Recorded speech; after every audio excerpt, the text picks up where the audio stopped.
किसी को याद भी करोगे तो तुम्हारी पावर सीधी उसमें ट्रांसफर हो जाएगी और उसका कचरा एक्शन का रिएक्शन आएगा ना, तो तुमने उसको याद किया, तुम्हारी पावर उसमें गई और उसका जो कचरा है ना, नेगेटिविटी, वो तुम्हारे पास आ गई, तो सीधा तुम्हारे आकाश तत्व में, आकाश तत्व नेगेटिव से भर जाएगा। उसका आकाश तत्व में पावर गई, उसका विक्रम विनाश हुआ और तुम्हारा वो उसकी नेगेटिविटी जितनी है उसकी आकाश तत्व में भरी है और वो सारा आकर तुम्हारे आकाश तत्व में कचरा, एक संकल्प मात्र से आकाश तत्व में कचरा ट्रांसफर हो जाता है। इसलिए तो किसी को याद भी नहीं करना। क्या बोला है एक बाप के, इसलिए तो निरंतर कर्मयोगी बोला। क्या बोला?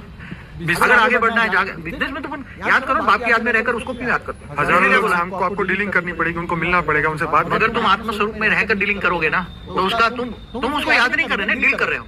ठीक है, तुम उसको याद नहीं कर रहे, याद किसको करते हो?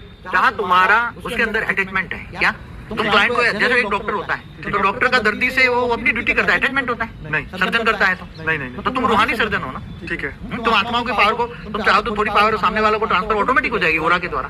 ठीक है, तो ओरा में आ जाएगा, वो तुम जो कहोगे सब ठीक हो जाएगा।